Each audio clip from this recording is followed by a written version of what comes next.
Right. Hey, what's up, guys? Here on the Fire Sports Pod, where everything we do here is fire. I got my guest host as well, co-host, I would say now.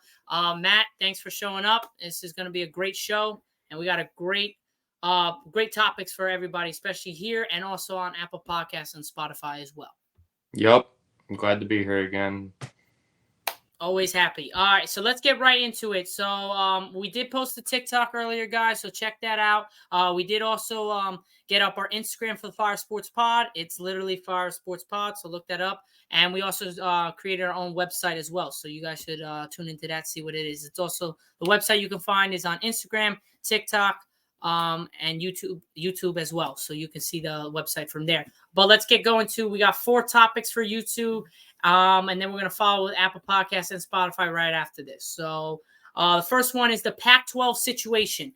Guys, we got a big situation coming with college sports in general. So this really affects all college sports, not just football and basketball, just literally in general, all sports, because these teams are basically moving and going into a different conference. So the Pac-12 is a bunch of teams are going into the Big Ten, Big East, different types of conferences. And what we're here to talk about, how does this impact the college world and the teams that are moving as well. So Matt, what's your expertise on why this is happening, and what is the whole factor behind it, and what are the colleges saying about it? What do they think about moving to a different conference? Well, this all happened, unfortunately, because of ineffective leaders of the conference presidents and chancellors who hired people that weren't doing their job. And then all the teams that did leave, was USC, UCLA, Oregon, and Washington. All went to the Big Ten. I don't know why the Big Ten, because Big Ten is mainly East Coast, Mid-East type of teams. And then you also have Sun Devils. You have Arizona State, I believe. You have let me check this real quick. Arizona, you have Arizona Colorado football, and you have Utah, all going to the Big 12. Jesus. And you're left with 4 teams left, which is California, and then Oregon State, Stanford, and Washington State. So my thing on this, just before you get into it a little bit more, I think the teams that went to the Big Ten, you got to deal with Ohio State, Michigan State, Rutgers, Indiana. You got to deal with all these powerhouses that really the division, the conference is made from Ohio State and Michigan. Let's be honest, those are the 2 best teams in it, without a doubt. Right now, for the powerhouses, for the foreseeable future, they're going to be the 2 best teams in that conference and competing for championships and into the playoffs the whole time. Now, with this movement, now we're losing another conference. Do you think we should bring forward a piece where we build, we do more like the NFL, have more teams in the playoffs, maybe make it a little bit more interesting, since now we've lost basically almost a whole conference and we're putting more teams into a conference. I think the Big Ten has 18 teams now, and the the Big 12 has 16.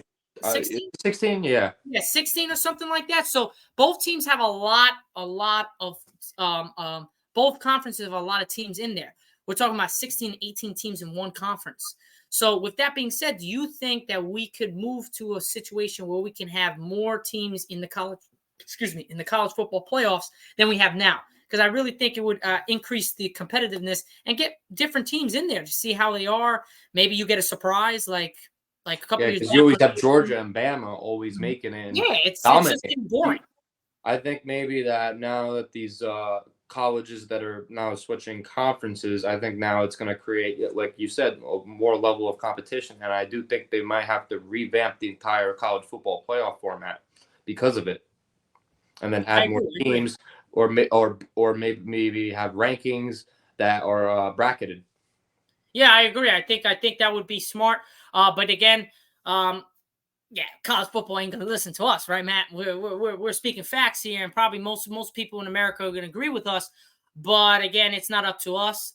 We can put out an opinion. It's up to the heads in the college football place where they can make the decisions for this. But I've been asking for more more teams in the playoffs for the last couple years now, because it just seems like it's the same teams. And I'm a Ohio State Buckeyes fan myself, so even though we're in it, it just seems like we're playing the same people. Even though we keep sometimes losing to different people and the same people, like Clemson, then Georgia, or Alabama, then Georgia, whatever the case is, I would like to play different people, because then you understand like different types of ways, and you never know, like a Louisville, like if they get better again, or like Louisville can knock off a Clemson. They're rivals, right? You know what I mean? Or like Ohio State can get knocked off by now Washington, or whatever the case is, or Michigan State, or whatever the state. You get more people in the conference when most of these teams all have similar records. It's just who wins what and what conference you're in. So now that we lost the Pac-12, because usually the Pac-12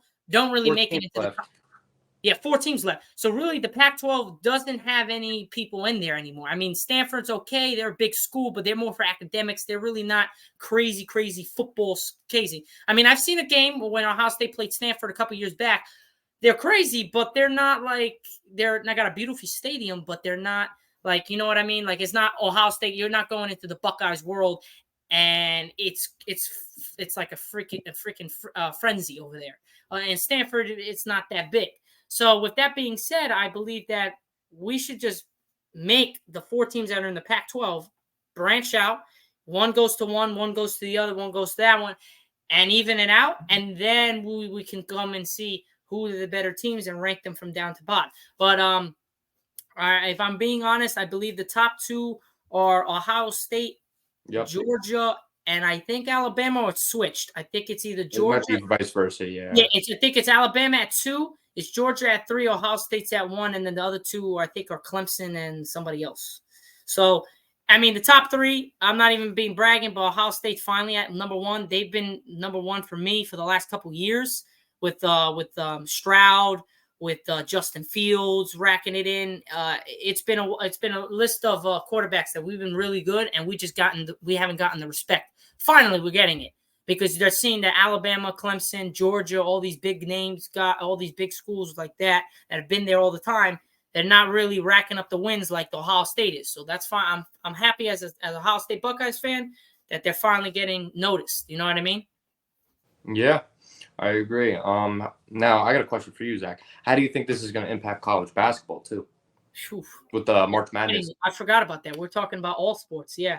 College basketball is going to be funny, because now there is no really Pac-12 anymore. So the tournament's going to be different. I mean, I don't know. Big Ten tournament for who enters the NCAA tournament, whoever wins, is going to be very competitive with UCLA, USC, and Oregon especially. Yeah, it's going to be funny to see. And actually, it's funny because they're in the USC. Where's USC going into? University of Southern California. No. I know where that is. Where they're going to the Big Ten. Yo, you know what's funny? So you're going to have like USC playing Indiana. No. But also you're going to have USC playing who? Rutgers. Ohio State. And Ohio State. Because who's the hometown hero for Ohio State? LeBron. So his son is going to be playing Ohio State. His state, yep. That is hilarious. That's going to be funny. And he almost committed there too. Exactly. I think it would have been nice for him, but I think he wanted to stay home. But we're going to talk more about Bryce and what his commitment was. We're not going to get into that right now, but it's going to come. It was a big decision. It was a shocker, but to be honest, it might pan out good for him. But let's not talk about that. But yeah, I think it's going to impact it really. I think it's going to impact it in a good way and a bad way. I think it's going to impact it in a good way so we can see different teams play each other, and it's going to be more competitive as it's going to be competitive as hell, much more than it is now. I mean, now it's competitive, but you're going to even get more competitive when you get all these other teams in. I think the bracket for March Madness NCAA basketball this year is going to look a lot different than any other year for a fact because of this too. Yeah, because instead of having 4 conferences, it's right. We have 4 conferences, right? Yeah, I think it's 4 in each: North, East, Southwest. Yeah, and then then now we're going to have 3. So we usually, when you do the bracket, it's 1, 2, and then it's 3 and 4, or vice versa, 1, 2, 3, and 4. Whatever the case is, it's 4. So now how are we going to do 3? So they're going to have to change all the papers that they do, and all that stuff that they usually give out that has the 4 brackets and wanted to just chuck the teams in. They got to reformat the whole bracket that they print out and they give to the people online. So that's a whole nother thing that no one talks about is the money that it takes. Excuse me, that it takes to change all that. Marketing, how it's gonna pan out, how if people are gonna like it or not like it, you know what I mean? So even for the online, when you do it online, it's the same thing. It's all 4, so now it's just gonna be 3 with a lot more teams in those brackets. So we'll see what happens, and they might have to extend like we're asking for the playoff for football. Extend how many people from the conference get in because there's so many people. Because I believe how many people per conference gets in. I forgot. It could be any number. It just depends on how people perform. Let's say like 10 to 12 teams per conference, right? Yeah. Something around there. On average, yeah. 10 to 12 teams per conference, something around there. I would say 10 to 15 teams per conference probably get into the NCAA tournament. You're talking about that, right? And we're looking at all that, and we might literally have to take that and add more to that because of all the stuff that's happening now with the movement of the Pac-12 and with those 4 teams left. I mean, it's Stanford, you said 1, California, you said was 2.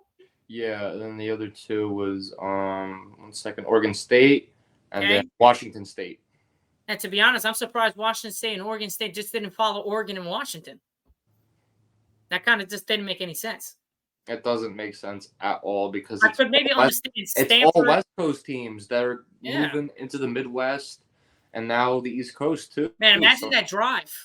Like the drive now for all the teams. Now another thing we should talk about is how it impacts the entire athletic department in general for all those schools. That's going to be crazy, man. It's going to be crazy. All that. And also the money. The money's going to be so costly because you got UCLA that's gonna have to go out to like Ohio State. Yeah, you know, like the expenses, like the flight, the busing, the tickets are gonna be more expensive now because it's you got these teams, these newer teams coming in town that never would come in town. You have all these factors that are gonna play in and play out that we really need to look at with the revenue. The revenue, it's gonna jack up everything. Yeah, you know, busing, like I said, flights. You got all these things. Trains too. If they take the train or whatever the case is, I don't know what they take. But they might take train, but like they got to be on like an Amtrak train. Yeah, exactly. Because I think Amtrak is the only like the actual train that they rail line that goes throughout the country, I believe. Yeah, so it's gonna be difficult with that. And also getting to the games on time. Getting to the games on time. Also getting practices, hotels. Everything, especially if you got in your conference, especially in the Pac-12, they're all on the West Coast. So you exactly really deal with a lot of travel expenses, hotels. You could kind of just go from your school to their school, just take that 5-hour drive, and then drive right back. Like it's not a big deal. But now you're gonna have to stay. You're gonna have to go. You're gonna have to either fly. You're gonna have to take a bus. And the mileage on all that stuff is gonna be out of the chain, especially with the gas now. The gas is so expensive with the buses, with the planes, and everything like that. It's gonna be so much more expensive than they're used to. So it's just gonna be a little weird, and we gotta see how that's gonna work. But other than that, I think it's gonna do good for the. I think it's going to make it a lot more interesting. I think so too, and I also think it's going to make a lot of worries. We spin back real quick to what you said earlier with Ohio State and USC. Yeah. So you got to, like I said, with the ticket sales now. So you're going to have the Big Ten tournament, right? Now say it's at Ohio State. LeBron's going to be there for his son. Because his son will be playing in the tournament. Those ticket prices are going to be out of the roof. Oh, yeah. Because Bron's going to be there. Bronny's going to be playing. He's going to be starting. We know this. Yeah, also, not to mention, he has a lot of, LeBron has a lot of his former teammates, former players that he knows. A lot of them show up. Chris Paul, Carmelo Anthony. All them boys are going to hang out. D-Wade, Chris Bosh. Chris Bosh, all of them are going to be there to support Bronny, especially in the NCAA tournament. Like you So got Kean Anthony, who probably is gonna be there yep, too. that's two. That's two in the one. Melo's son, Yep, I yep, just, yep. by the way, I just seen him getting buckets Oh, against what's his face, Cole Anthony. yep. Oh my Orlando God, that was fantastic, bro. The moves. But yo, let's go to like freaking Cole Anthony shorts, bro. Dude, they Yeah, look I don't know what that was. the hell out of He him. brought out like the jorts, Yo, what the hell but they was were that? like cargo shorts. Yeah, which was weird, but they were like locking on his like knee over here. Like I'm like, bro, how are you playing basketball in that?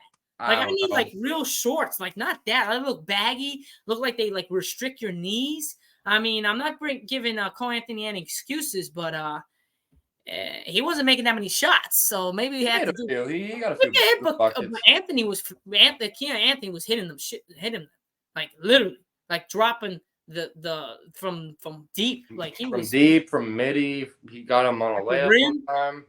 So Like a floater, another one. yeah, he was making them pay on inside, outside. So it was fun to see. But I think that's good for the Pac-12. I think we kind of hit all the points.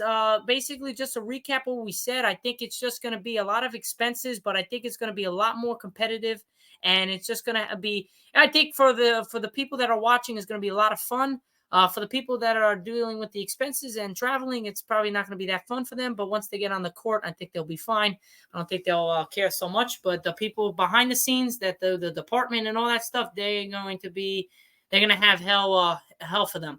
So we'll see how that works. But any final thoughts on our first segment for today's show?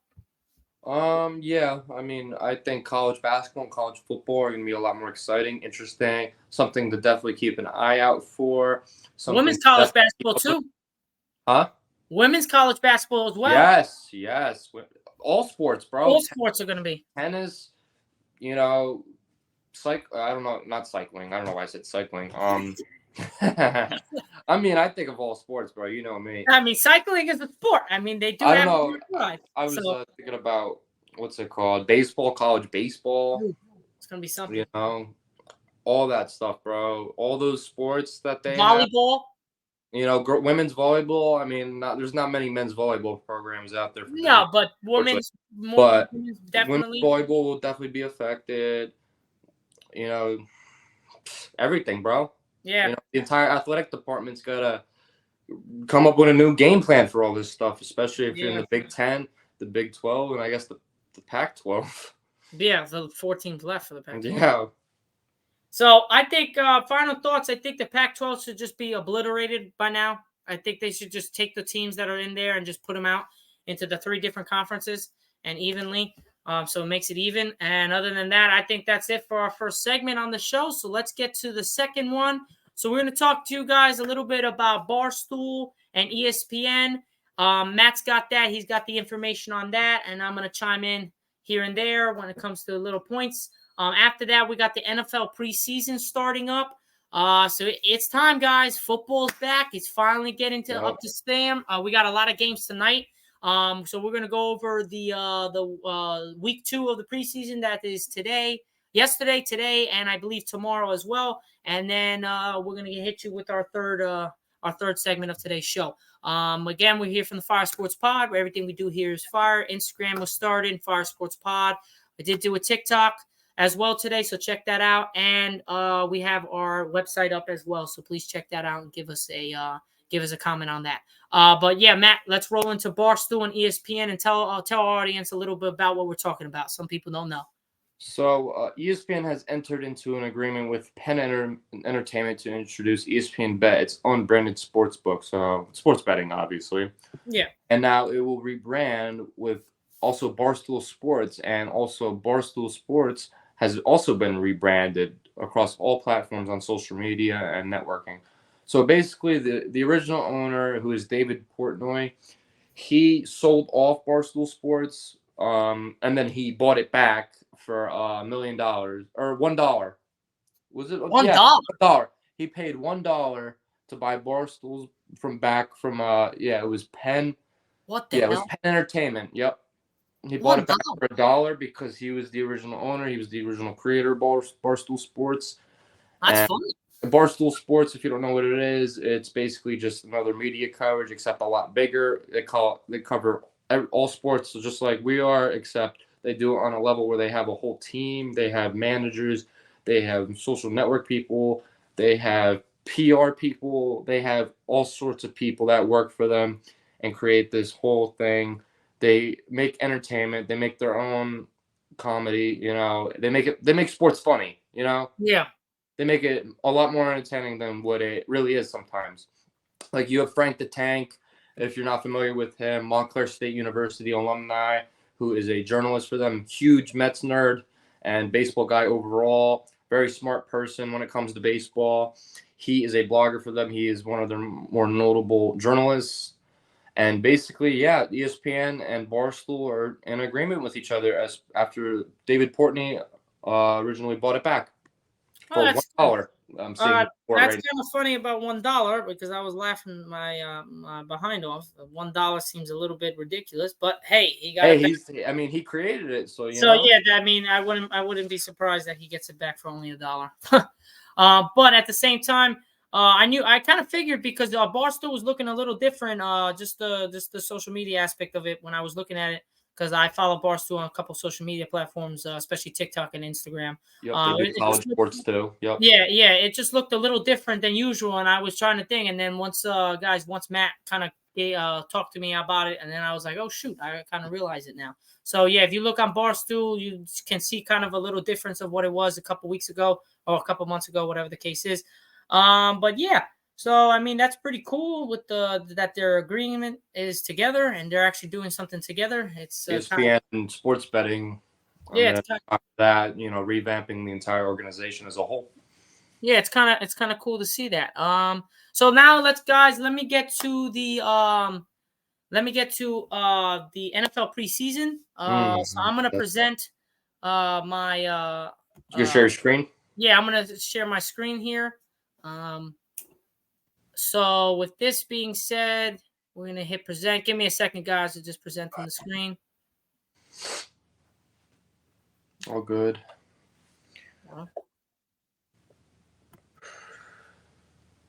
You want me to speak briefly about what we're doing tomorrow? Yeah.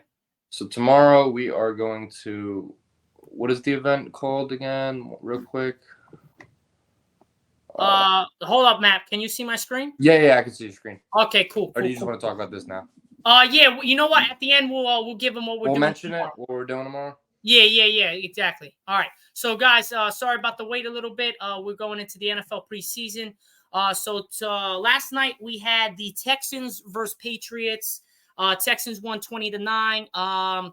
We saw Stroud for I think it was 2 series or 1 series. He went 2 for 4, 13 yards and an interception. Really did not pan out well for him to be starting. So I don't know if it was probably nerves. Do much overall, yeah. Yeah, so we'll see what happens with that. I think Stroud's going to be really well in this game. I think he has a good head on his shoulder. I think he's a competitor, and I think he's a great leader, especially as a Ohio State Buckeyes fan. I know how he is. I've seen him in action. So yep, you've been following him. Yeah, I think he's a really good quarterback. I think he's going to do well. I did say that about Dwayne Haskins, but unfortunately, rest in peace, he passed away a couple of years ago. But Justin Fields, man, he's looking like the person I was telling to everybody. Everyone was saying, Justin Fields not that good, whatever the case is. And he's looking like it. Chicago played really well last year, and they're going to have a chance this year as well. Tonight we had a couple games as well. We had the Steelers and at the Bucs. Steelers won 27-17. Then we had the Falcons at the Dolphins. Falcons won that game 19-3. We had the Packers at the Bengals 36-19. Did Tyreek Hill play? I don't think he did. I think it was just the rookies and everything. Just the rookies and sophomores. Yeah, and just the people that were trying to get the spot on the team and all that stuff. Trying to make the roster final cuts. I don't think any of those top guys are going to play at all in the preseason. That's what I've been saying. They've just been. They even shut down Dak for the season for the preseason just so he can stay healthy and everything. Yeah. With that being said, I think we're all good to go. With the Giants, they lost a close one to the Lions. Weren't the Giants up? Oh no, they were down by 2. We were up by 2, but then we lost by 2. Wow, they were up by 2. It was 2-minute warning. They were up by 2 and they lost that. Damn, that sucks. It's only But preseason, though. You yeah, know, it really don't matter. We're it just going doesn't over a really couple matter all games. that much. Uh, It's just about getting the young guys exposure on the field, exactly. That's really all that giving matters. them a feel, what a real NFL game kind of feels like. Yep, exactly. So, coming up, the last two games of tonight, we got the Commanders at the Browns. It's in the third quarter with about 5:39 left. Commanders are 14-2. I guess Browns got a safety because that's the only way they'll have 2 points. Yep. So the last game on the NFL Network is the Broncos at the Cardinals. They're 0-0 with 30 seconds in the first quarter. And then coming up tomorrow and then Sunday is a couple games. We got the Titans at the Bears at 1 tomorrow. We got the Colts at the Bills at 1. We got the Jets and the Panthers at 4. We got the Jaguars at the Cowboys. My Cowboys are playing at 5. We'll see who plays in that. Eagles at the Ravens at 7. Chargers at the Rams at 9. Chiefs at the Saints on Sunday at 1. And week 2 finishes off with the 49ers at the Raiders Sunday at 4. So we'll see what happens. But any games, even though they're preseason, any games or any players that strike you through the preseason? I know one, Drew Lock really surprised me. Drew Lock, yes. We were talking about that earlier. The way he was doing. We talked about that before we came on the show. I think he did amazing. I think he showed what he needed to show 2 years ago with the Broncos. So maybe it's a sight. Maybe they have their quarterback for the future in Drew Lock. Maybe it might be a lock. Yeah, a lock. I see what I did there. Yeah. Yeah, I did see what you did there. That's kind of funny. But with the Geno Smith situation, we'll see if he can replicate what he did last year. My bet, I'm hoping he does. Even though I don't like really the Seahawks, I really like Geno Smith. I like his story, so I hope he does well with them. I just don't. I hope he does well with them. I hope he does well himself. But the Seahawks himself, I really don't care about them. They can lose whatever they want, so long as they don't knock my team out the playoffs. That's all I care about. So, other than that, any teams or any players you're looking forward to see during the season? Let's go to that. Yeah, I'm curious to see, as a Giants fan especially, since we did re-sign Saquon, I'm curious to see if he can play the entire season without getting injured. He has the past 2 seasons, which is great. I really hope that we can somehow work something out after this year and come to an agreement with him on a longer term deal. Because look, he is a great running back. He's a force to be reckoned with. Forced to be reckoned with, Matt. Yes. And I'm a Cowboys fan. That dude is a freaking monster. He's a beast. I can't stand him. I can't. I know you can't. Because he'll just run right through you. He'll blow right past you. Well, I don't know about Nazi Smith this year. That man was made for the run. That man was pulling up them plates up them stairs like he was a freaking monster. He was running up those stairs like he was freaking what's it called? A gorilla. It was ridiculous. So I don't know. So I know he's a force to be reckoned with, but we got another force to be reckoned with on the other side, especially in that middle.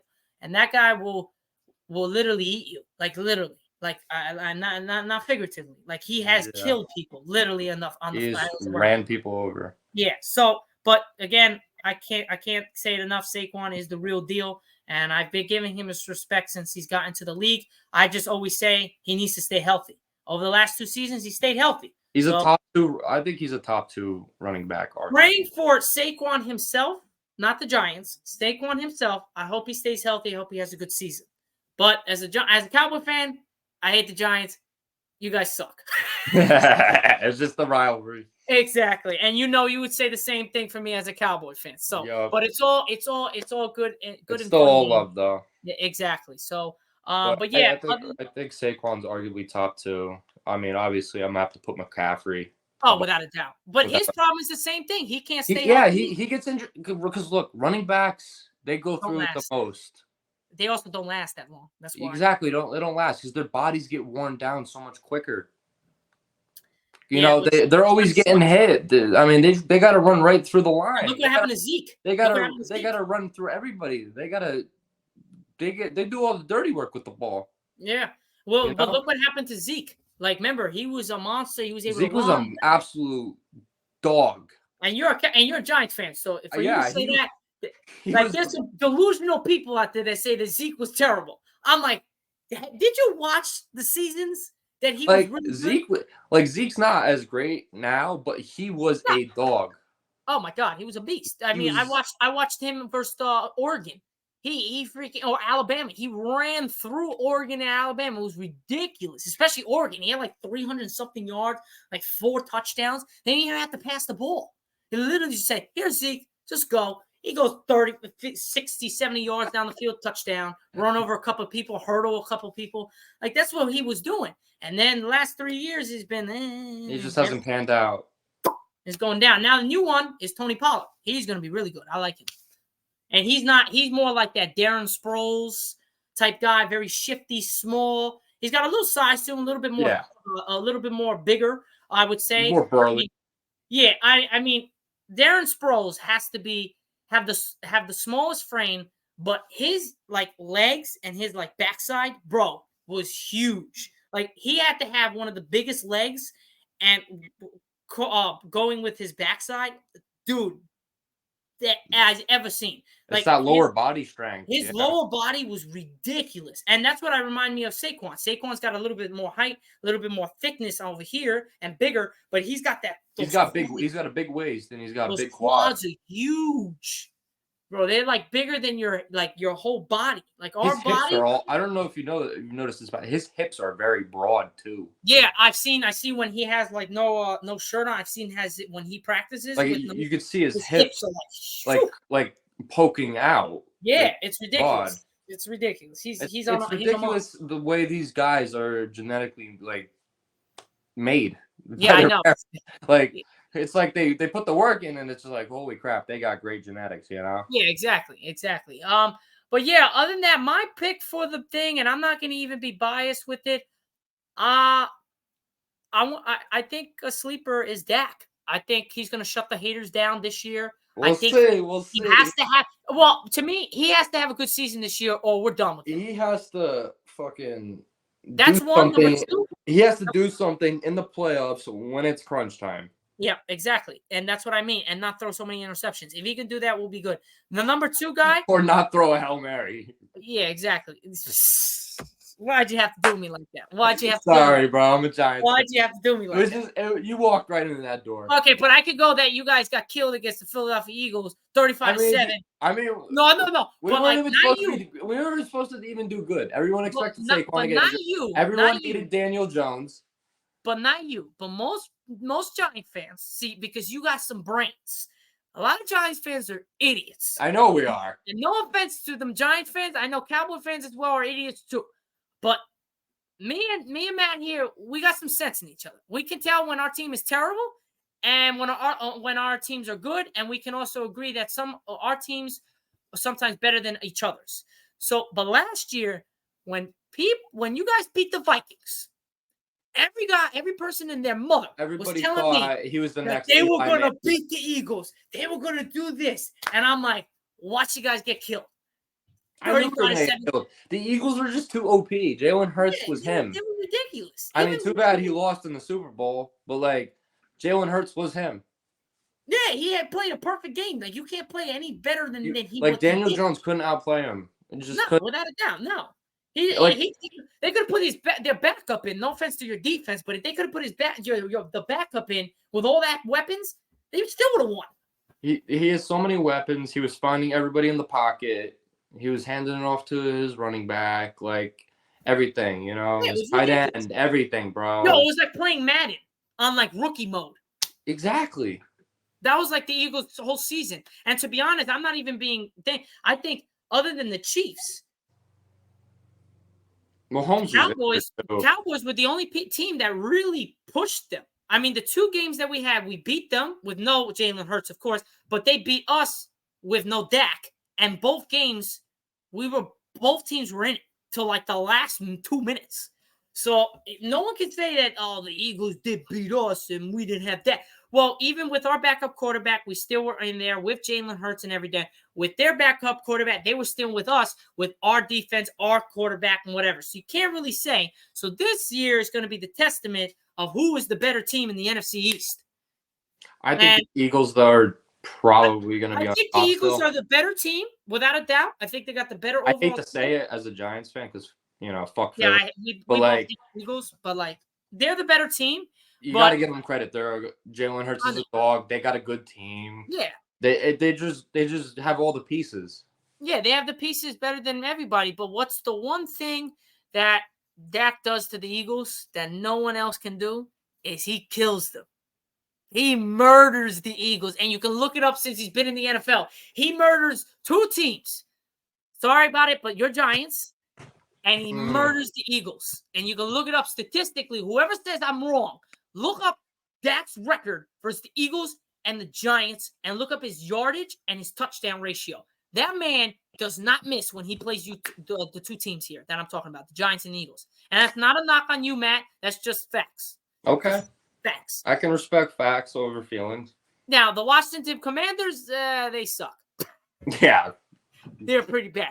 But honestly, they're still the Redskins to me, too, by the way. Yeah, I'm sorry. Like, I understand the whole the racial part of SI, but no one cared about it. We got Native Americans even saying that they didn't. They were fine with it. It was like fun. I literally did research on it.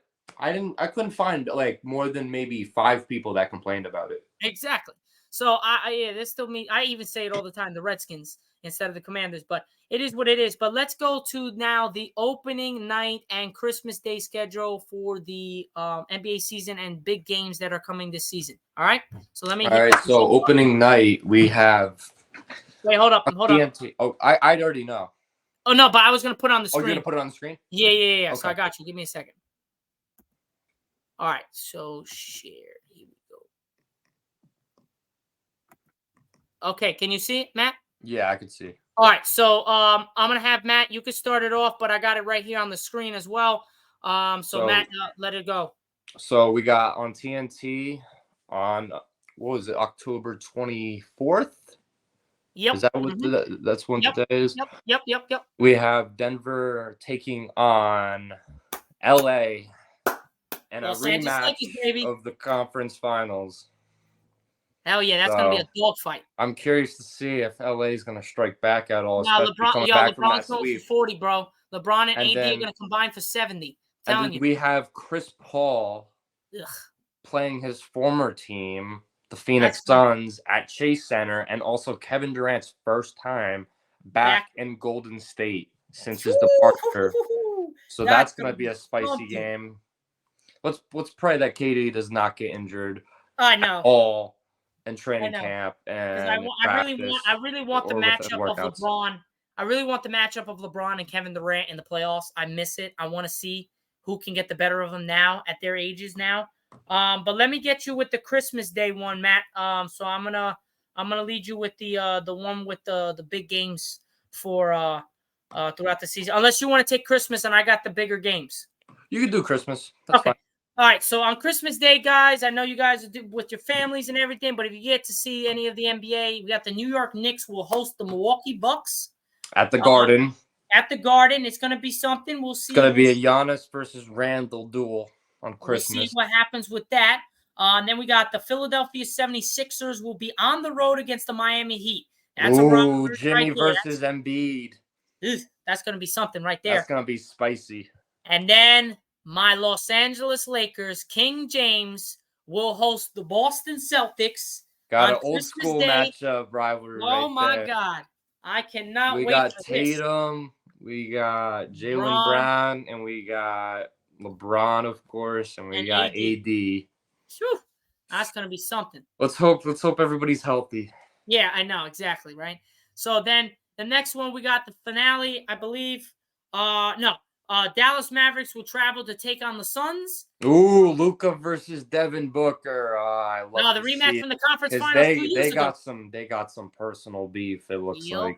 And then the finale of Christmas Day will be the Warriors will be on the road against the Nuggets. Yup, Warriors versus Nuggets. 2022 champs versus the 2023 champs. That's going to be something. It's going to be a great game, but Jokic is something else. I can't lie. As a Warriors fan, I got to give Jokic his credit. Jokic is he just makes the offense look like butter, bro. I've never seen a big man be able to facilitate an offense. Oh, you mean the offense? So pure, so beautiful, so perfect in the pocket every time.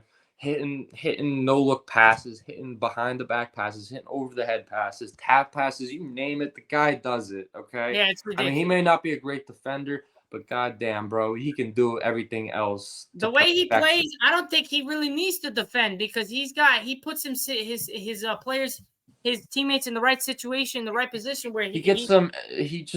It just comes natural to him. It's like yeah, it's second ridiculous. nature, you know. He could do this with his. It looks like he could do it with his eyes closed and his one hand tied behind his back, you know. Yeah, that's nuts. But let's go to the three more notable games in the 2023-2024 schedule. Do you want me to take this, Matt? Yeah, you could take this too because Okay, you got the so arc. this includes the Suns and the Lakers on October 26th. Ooh, Finally, the first matchup, I believe in AD like versus 3 LeBron. years, 4 years that 4 years LeBron and KD are healthy. since 2018 finals. Yeah, Wow, 2018 has been that long. I Jesus. think so. Yeah, I Wow. think that's the last time they faced off. Damn. All right. So then this next one is October 27th. We got the Miami Heat against the Celtics. That is the rematch from the Ooh. Eastern Conference Finals of this year. Yeah, And and the previous year. yo, so that's going to be something as well. I cannot wait to see that. And then we got the Heat versus the Nuggets on February 29th, rematch of the NBA Finals. That's going to be another one. The I Suns think and I think what? the Heat did a good job of trying to get another title this year. That run was special, especially coming from an 8 seed. Yeah, And exactly. I'm a huge Jimmy Butler fan though. Oh, I love Jimmy. He's a dog. Yeah, he's awesome. He's got to get more respect, though. I like him, but he's got to get his respect. The Suns and the Lakers game will be the first time LeBron James and Kevin Durant have faced each other since 2018. I was right. I didn't even have to read the article. You didn't even have to read it. You were right. Denver defeated the Heat in 5 games to win the NBA championship last season. Nikola Jokic was named the NBA Finals MVP after averaging 30 points, 13.5 rebounds, and 9.5 Almost a assists per triple game double. Holy in the crap. postseason. That's ridiculous. I mean, that's nuts. And it's 30 points. Like that's absolutely. He's in a league of his own right now. Oh, without a doubt. I mean, it's just ridiculous. But after that, guys, that's pretty much it for the Christmas Day and the notable games throughout the season. So we're gonna roll with the last thing, which is my favorite, is gonna be the NBA 2K ratings for the upcoming season. So we'll get NBA 2K24, yes. yep. I am a huge NBA 2K player. Same. My best win percentage ever in Park was 80% with 600 games played. So you could say I was pretty good at the game at one point. That was Yeah. that was my best overall in NBA 2K21 current gen, by the way. So I got the overalls right here. So leading off with everybody in overalls, the man we've been talking about the past few minutes, Nikola Jokic, Jesus. at a 98 overall. Wow. I'm sorry. He's the highest rated I'm sorry. overall. I'm gonna cut you right there. He's got to be a 99. What the freak are we doing? I think his defense is holding him back from 99. Oh, come on. It is very hold up. With 2K's history, it is very difficult to be a 99 while you're a current player. The only notable players I believe that have been 99 or 100 overall actually was Shaquille O'Neal, and when he was in his prime, I think Miami at the time, he was 100 overall, and I believe LeBron was a 99 one year as well. Damn. That probably had to be the 2013, 2014 season. With Yeah, Miami. I believe so. And then, dog. okay, so we got next after Jokic is we have Giannis Antetokounmpo at 96 overall. That's bullcrap. Which I think is respectable. I think he should have been at 97, 98 maybe. Yeah, I mean, you could debate it, but I mean, if he's healthy, like he wasn't healthy. He wasn't healthy. If he was healthy in the playoffs, bro, we would not be talking about no freaking Miami versus the Jokic. We might be talking about Giannis getting his second ring because no one is stopping. You want to stop Jokic? It is so hard to stop Giannis, bro. But the only person that might be able to stop Jokic would be Giannis. Yeah, it would be. So then after that, we have none other than King James himself as a 96 overall as well, which I think is fair and respectable, especially at somebody his age. Fan. You know I'm a Laker fan. You know me for a while. I'm a LeBron fan as well. After his season last year, and if he didn't get hurt, bro, that thing is going up to 98 because he would have been averaging over 30 a game if he didn't get hurt before the season, before the playoffs. Imagine that though. And if I think the reason why LeBron is a 96, has to deal with him not exerting as much effort and energy on his defensive end because of his age. Because he has to conserve his energy to be a smart basketball player still and run the offense. Well, he can still guard though. But he still can. The way he guarded Jamal Murray in Game 4, he still can lock up. Like he still can get a chase down block. I'm not saying it's not, but I think he definitely has taken a few steps. He takes his time. From, he chooses his battles. Yeah. Yeah. I would say he chooses what he wants to do. I think that's a good idea. And then after LeBron, so we have 96 overall as well. Joel Embiid, the MVP, which I think is very respectable. Yeah, I would probably put him up a little higher. Embiid had a good season. I'd probably put him at 97. I think are these rankings based off regular season or playoffs too? I think it's just both. I'm not sure how exactly 2K takes everything into consideration. I don't think MVP should be 96. I think he should be like 97. I think 96 is fair. I'm not gonna lie. And then after that we have Kevin Durant at a 96 overall as well, which I could see it. Yeah, I mean, KD's still KD. You know, he's still one of the best scorers of all time. He's got to stay healthy. You know, his health has been there more recently. I'll say. You know. Yeah.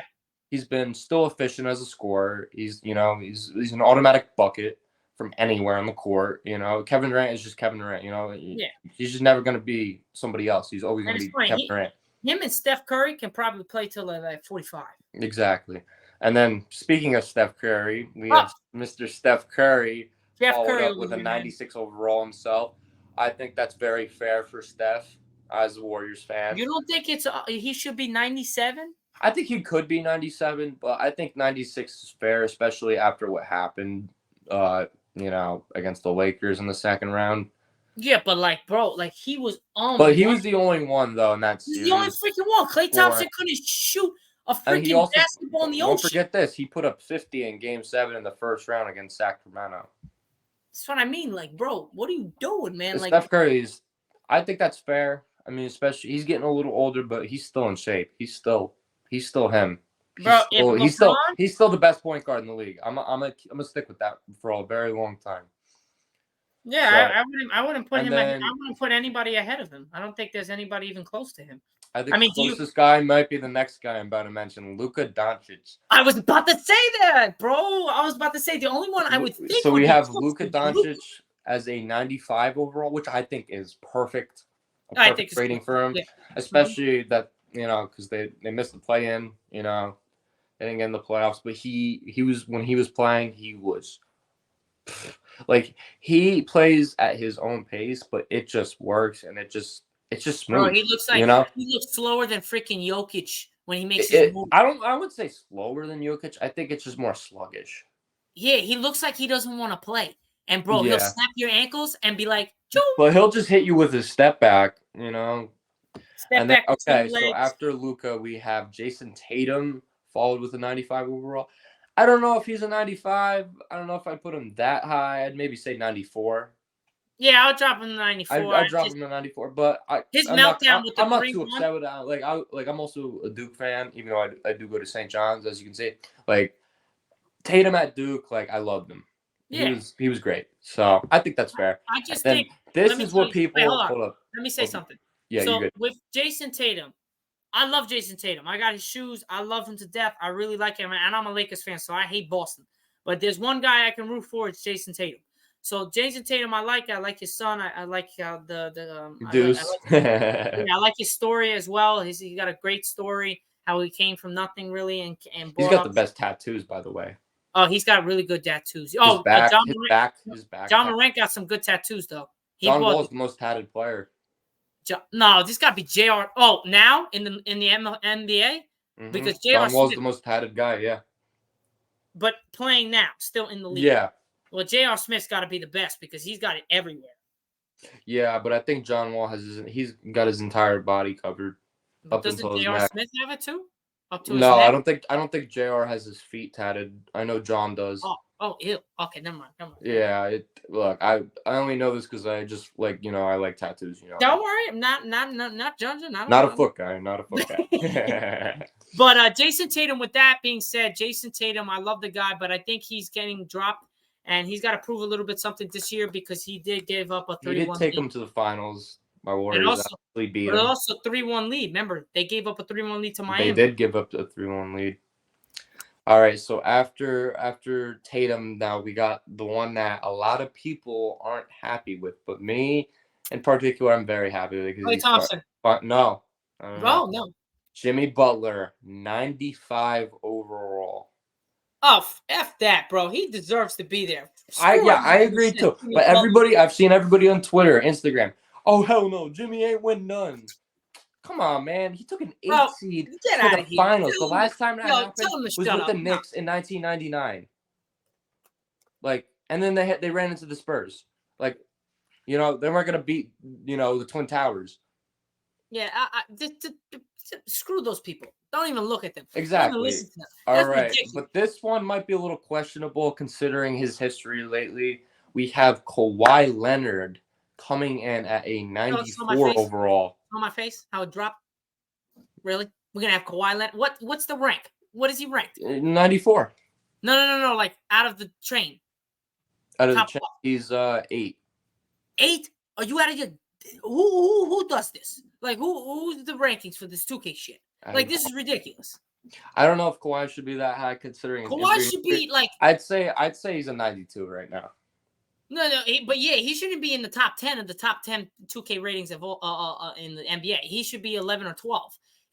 No, hell no.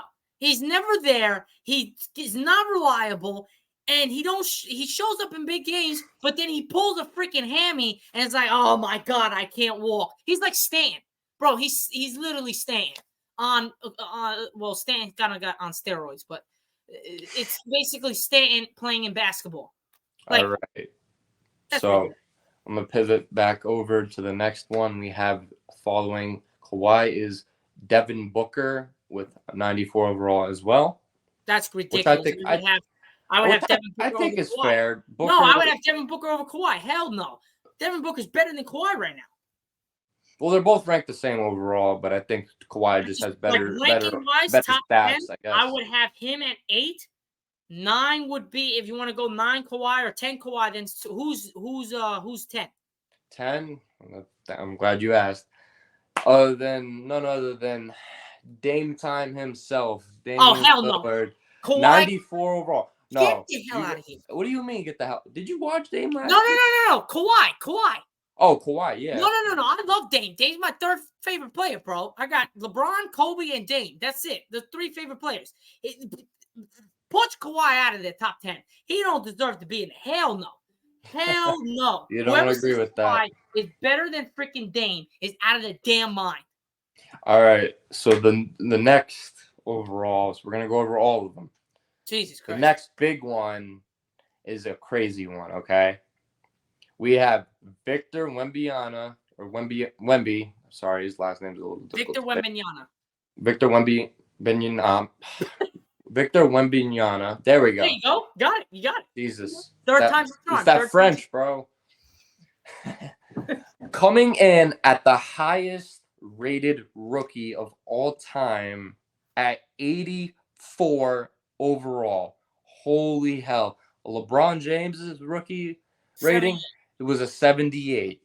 That's ridiculous. And then, by the way, the original record holder for the highest rated rookie in 2K history ever was none other than Zion Williamson himself, coming in at 81 overall. Yep.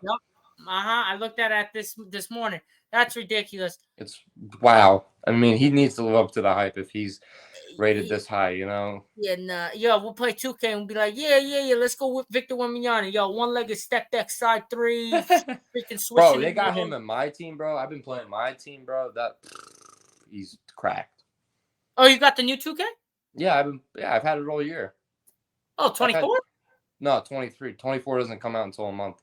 So I don't even know if I'm gonna get 24 because honestly, the game's been terrible. So how the hell do you get Victor Wembanyama? He's in my team. Oh shit, I'm an idiot. My bad.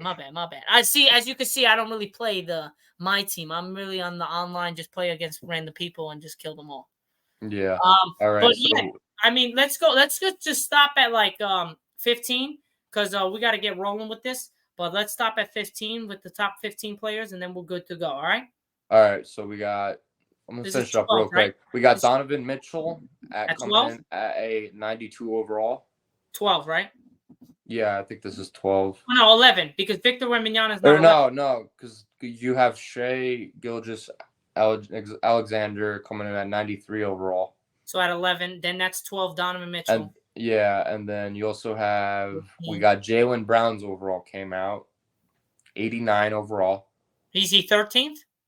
No, I don't know, because then you got Jamal Murray 88.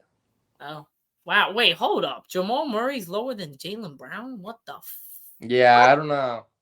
Hell no. I think Hell Murray, no. I think Murray's should be a 90. Murray should be definitely a 90. His story, how where he came back, his bubble His history, injury, bro. what Everything. he did, what he just did in the finals, and what he did in the playoffs. Like, you out of your damn we got to do the ratings here, man. These ratings. And The then first we got were good. The last couple. We got the last two things. We'll wrap this up real quick. We have De'Aaron Fox coming in at a 88 overall, which I think is perfect for him. I think that's a perfect rating for him. I'm a Kentucky fan. I love De'Aaron. He's got a special part of my heart. Look, I watched that entire Warriors Kings series. Of course you did. I was a crazy series. I'm not gonna lie, because it was the first time the Kings made the playoffs in a very long time, breaking a drought. It was, even though it was the first round matchup, bro, it felt like Game 7 of the NBA Finals because it was a Northern California matchup. Mm-hmm. You know what I mean? Like the entire state of California. You know who was a sleeper in that series that people really don't talk about that much? Malik Monk. Malik Monk was a dog. Another Kentucky guy, bro. He was. I'm not gonna lie, bro. He was torching us, especially in Game 3, bro.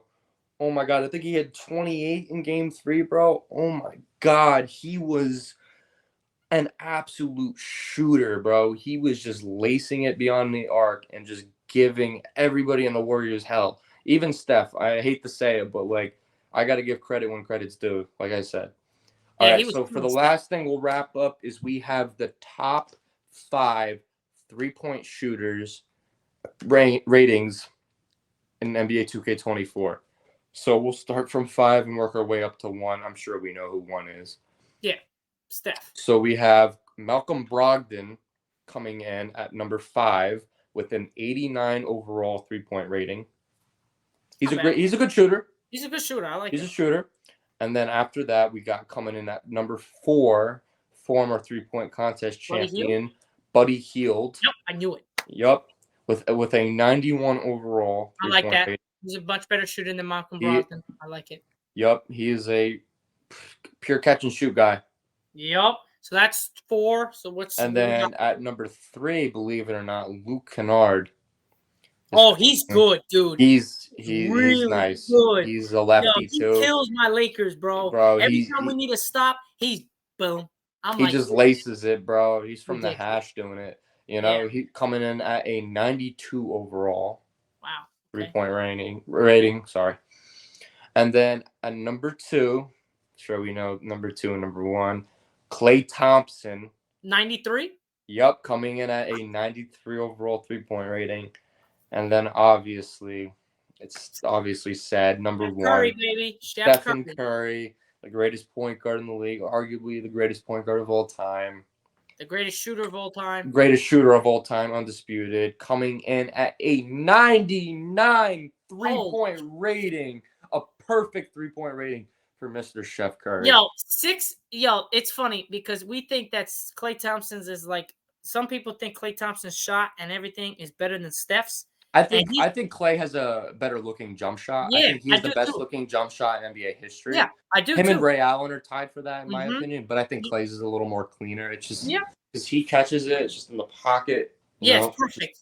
93, and we're talking about Steph 99. That's 6 ranks ahead of him. 6. That's ridiculous. That's because Steph can do it all: off the dribble, off the catch, off a screen. Well, he better off a Clay. jab. I hate to say, but Clay better watch it, bro. Luke Kennard is coming, man. He's coming for him. He's coming. He's coming. I mean, if he has another bad season like he did last year, we might not talk. Here, do you want here? Since we do cover all sports, I will add this last one that just came not too long ago. So I don't know if you know anything about the WNBA. I kind of keep up with it a little bit. Like, I keep up with it. Because I respect the women. Like they work hard. They're good players. Like I'd love to get the women involved. Like Liz Cambage. Oh my God, she is a good big man. What'd you say? Liz Cambage. Oh, she's a beast. I'm not gonna lie, she's fine as hell too. But she's tall as hell. She's like 6'9". Yeah, she's huge. She's really big. I'm like, what the hell? So so coming back to WNBA, because NBA 2K obviously now has WNBA in the game, which is pretty cool. I like that. Which is cool. I like how they're incorporating women. They should, because they deserve credit for working hard. So you have AJ Wilson for the Aces. I think it's for the LA Aces, Las Vegas. Aces? Las Vegas Aces. She's phenomenal. Yeah, she earns a 98 overall rating. She is the highest rated WNBA player in NBA 2K. Where's Sabrina Ionescu? She's with the Liberty. Yeah, no. I know that, but what's her rank? Do you know? I'm not sure if they came out with that. Doesn't look like it. No. Ah, damn. I know they came out with hers first last year. I want to see what she's ranked, because she can. She might be like a 97. She can shoot that thing. Holy. She's got a strap. And you know who's coming? That girl from Iowa that just blew up in the NCAA tournament for the women's. What's her name? Iowa? Yeah, she was on Iowa. My God, I know who you're talking about. What's her name? No. No, we look like assholes, bro. I know, right? I know. Hold up. Was this? No, it wasn't Sabrina. No. She just was in the NCAA tournament. Once you say the name, I'm gonna know exactly. Oh my God, I'm trying to think of it. Oh, you know who's another one? Caitlin Clark. Yeah, I remember. Yeah. Oh my God. Yes, she is. She can shoot it like Steph Curry. Holy. We talking about having Sabrina, Caitlin Clark, and then we got Paige Beckers coming. Beckers, yeah. Yo, you can't forget about Beckers, man. Paige is something, bro. If she's healthy again this year, she's gonna take she's got a lot of college world by storm. UConn's gonna be back into their seats for the women's. But yeah, that's about it. Any more last minute takes before we wrap the show up, Matt? No, I think we covered everything we needed to cover today. All right, guys. So that's pretty much it for our YouTube show today on the Fire Sports Pod, where everything we do here is fire. You guys know the drill. I'm going to say thank you to Matt, my co-host, for coming on again. I know it was late this time. Appreciate you understanding what happened. But again, we got it done. That's all that matters. Yep. And after this, guys, we're going to post this, and then we're going to go into our Apple Podcast and Spotify. So tune into that as well. We got another 4 great topics as well.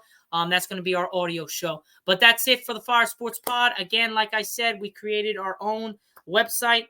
And you can find that on Instagram on our Fire Sports Pod. We also did TikTok as well, and YouTube, so you can both look there in the bio and everything and find the website there. Check it out, see what you guys think, and let me know. But other than that, Matt, thanks again, and I will see you in a little bit on our other audio show on the Apple Podcast and Spotify. We'll be some other topics. Yep. Peace out, guys, and have a great rest of your night. Yep. Take care, everybody. I hope you enjoyed the show.